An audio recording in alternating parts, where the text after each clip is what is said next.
I'd like to welcome to this edition of In the Conference Room with Mark S. Lee. I hope you're sitting back and relaxing and have a wonderful day, having a wonderful day. As you know, this is your source of information for business leaders from across the great city of Detroit, the state of Michigan, and beyond. And this week is certainly no exception. And by the way, my name is Mark Lee, and I am the host of In the Conference Room. And don't forget to subscribe to the channel. And also, don't forget to share these interviews across your social media platforms. We want as many people as possible to join the conversation. All right. All right, this week is no exception. So pleased to welcome Ms. Desiree Jennings, and she is the president and chief executive officer for the Children's Center of Wayne County. Desiree, thanks for joining me in the conference room. How are you? I'm good. Thanks for having me. I appreciate it. Absolutely, so glad to have you. And let's talk about the Children's Center. And you are currently the president and the CEO. So talk about your journey, if you will, before we unpack the Children's Center. Talk about your journey into the organization and when did you become CEO? Before we again unpack the conversation further. So I have been at the Children's Center since August 2010. I applied to this position back when there were newspapers that had job postings. And I started off in the finance department and fell in love with the mission. So the mission is to help children and families shape their own futures. So I have a background in psychology and in business, and it was a perfect fit when I started off here. And so I just have moved around the organization and have overseen every area of operations and even subsequently the program areas. So when the opportunity came about, when our beloved CEO, Deborah Matthews, who was in the role about 20 years, retired, it was an opportunity for me to step up. I was on the executive leadership team, and then in May of last year, 2024, the board appointed me as president and CEO. And for those tuning in and whether across Detroit and beyond, talk about the Children's Center's primary mission. What is the sole reason or mission for being, if you will, in terms of what you're trying to accomplish across Metro Detroit and beyond? So, the Children's Center mission is to help children and families shape their own futures. We have been around since 1929, so we are coming up on our 96th anniversary. The Children's Center is really a beacon of light for the city of Detroit and for Wayne County as a whole. So we provide behavioral health services for children and families. We provide child welfare services, which includes licensing foster homes, helping kids to find a forever home and for them to get adopted. And then also we have an area of providing child well-being services. An example of something in that area is that we are the only family resource center associated with the state of Michigan through Children's Trust Michigan. And one of our main objectives is to help eliminate child abuse and maltreatment by building resources for families and for caregivers. So we are definitely a community resource in the city of Detroit and in Wayne County. And we also open up our doors to the entire community with respect to those services at least once a month. And we have programs all week long, all month long that helps children and families. And as we think about these services in Detroit and beyond, of course, certainly have been in challenging times for the last several years, going back to the pandemic. Yes. Have you noticed a significant increase for need for these services, or has it stabilized coming out of the pandemic? Does it continue to increase? Kind of talk about the trajectory, if you will, in terms of the services being offered. So the need has definitely increased. One of the things that we've noticed since the pandemic is how, when kids experience trauma, how that can manifest in different ways. Mhm. So, for example, it can manifest in how they behave in school. It can manifest in how they possibly, quote unquote, act out at home. It can even manifest in at younger ages as well. So, for example, maybe about 10 years ago, where our predominant population, we saw kids ages, seeking services 10 to 13. We provide services younger to younger and younger populations today in 2025 than we did in, say, 2015. That's one of the things. Additionally, the resources that our families need has tremendously increased over the years.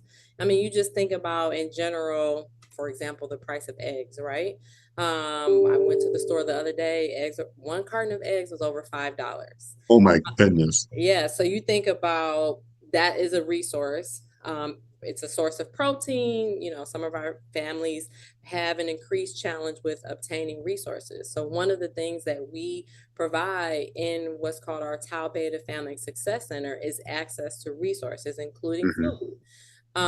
So when families are experiencing behavioral health challenges or traumatic life events, it's very hard to focus on addressing those events if you're experiencing challenges in obtaining resources, food, clothes. You know, it's cold, it's tremendously cold outside. We want to make sure our kids have coats and hats and gloves, those things that they need to go to school and to thrive.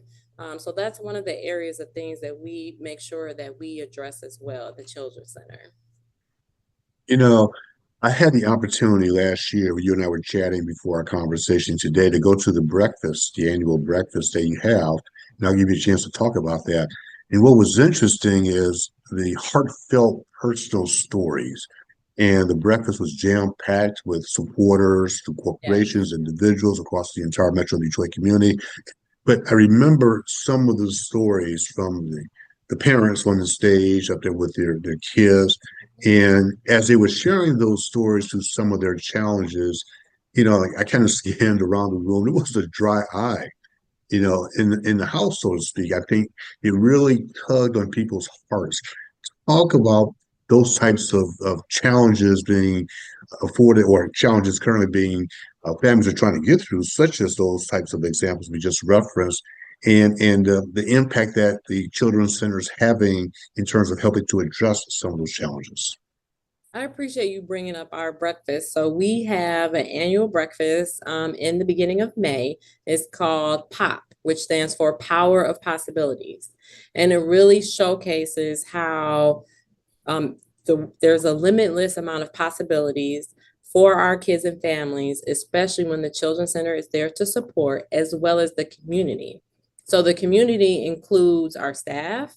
It includes stakeholders such as you who bring awareness to the services that we provide. It includes our donor base. It includes our board of directors. So we have people who financially contribute and help with the success of the Children's Center, as well as people who contribute their resources, such as time. And so one of the stories that we're looking to showcase this year at the breakfast is related to how our donor base, how our staff, how the community has helped our families to access resources. So a really good example is we have a health fair every year. The health fair is free to anyone who attends. We had over 300 families attend the health fair last year.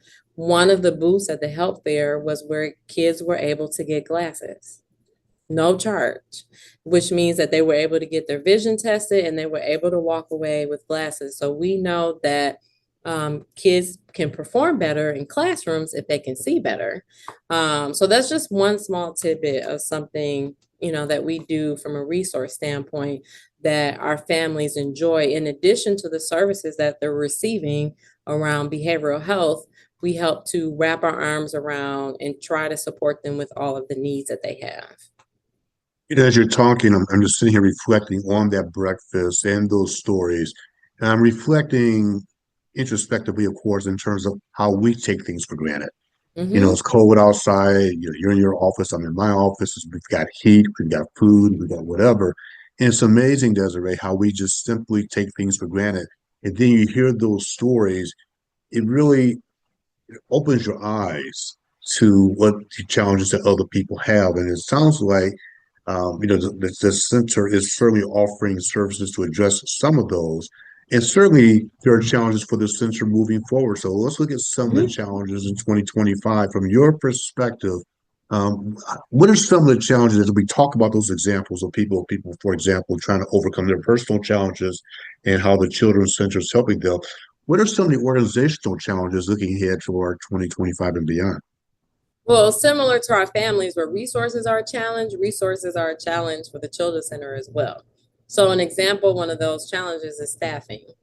So if Hmm. you look at the trajectory of maybe 10 years ago over 10 years ago when I started here, and the number of child and adolescent therapists that worked here 10 years ago compared to today, it is less staff that work here today than 10 years ago. Part of that reason is because we are a community mental health provider. From a funding perspective, we experience challenges which we have to offset with how we pay our staff from a salary standpoint, benefit standpoint. It is very competitive between community mental health, school-based mental health, hospitals, the Veterans Affairs. Like we're all basically competing for the same pool of clinical therapists. But also one of the interesting things that have happened post pandemic is that there's less people who are going into the work as there was 10 years ago. I don't have the answer why specifically. Yeah, We're yeah. just starting to look at the data that researches what fields people go into. So where social work and counseling may have been a booming field 15, 20 years ago, it's not as popular as it was back then. It's still a very necessary service in so many aspects, especially to the Children's Center. So that's an example of how resources have changed for us. So we're constantly looking for qualified clinicians who want to work with children. We provide incentives. We have a very healthy benefit package. So we're always putting our name out there with respect to that. And then also being able to retain the people who love to do the work. So yes, I've been here almost 15 years. We have people who've been here 30 years. But it is a tough job. And it's definitely something that we have to be able to put our arms around and support our staff. When I first started overseeing this department called quality, even from a trauma perspective, I was exposed to reading narratives about some of the extreme challenges that our families were going through. And if I didn't also have an outlet to release some of those things, it may have affected how I did my job as well. So we also have to be able to support our staff who experience what's called secondary traumatic stress from helping our families. I mean, we have families that go through unimaginable things, and our staff is there for them. So we have to also make sure as an agency we're there for our staff. And yeah, with the challenges, we all have challenges no matter what we may be doing professionally, even personally. Uh, you get excited about going to work every day. What are you most excited about? What drives that level of excitement as you go into to work every day at the Children's Center? So I am excited about our mission. Yeah. So our mission is to help children and families shape their own futures. So I'm as excited about it, if not more, than when I started in 2010. And to see the change in families, to hear families talk about how the Children's Center has helped them, that's what drives me. And that's what drives me to reach out to external stakeholders in the community for additional support so that we can support our teams who are directly helping our families. So I'm driven by that every day. Our mission is at the heart of what I do. And I was down in Midtown. I believe you're in Midtown, correct? Is that right? Yes. In Midtown? Yeah, I was just down there recently and I just passed the Children's Center last week. I was down for another event and I reflected on the time I had a chance. I actually got a tour of the Children's Center a few years ago. As we wrap up, I'm going to give you a chance to say anything else that you'd like to say, including the website where people get more information if they want to donate things or consider maybe joining staff or provide other levels of support for you. I'll turn over to Absolutely. you. Absolutely, go right ahead. Thank you. I appreciate that. So our website is www.thechildrencenter.com. And on our website, you can see ways that you can become an employee. So we have a plethora of job openings. There's other ways that you can get involved from a donor perspective. And absolutely, we want you to come here and take a tour. So a tour is what introduces you to the great work that we do at the Children's Center. You can't miss it on our website. You're free to come here anytime of our business hours, and we'll definitely show you around and show you the work that we do. And if you have any donations, we collect gently used and new clothes for our families. We have something that's called the boutique, where our clients can come and shop for free twice a month, as well Mm, as the community can come and shop once a month for free. So if you have some boots you never wore, they're more than 3 years old, we will take them because we know that's we have awesome. a child that can use them. Absolutely. And last final question for sure is when is the breakfast this year? The breakfast is May 6th at Motor City, and it's from 8 to 9 in the morning.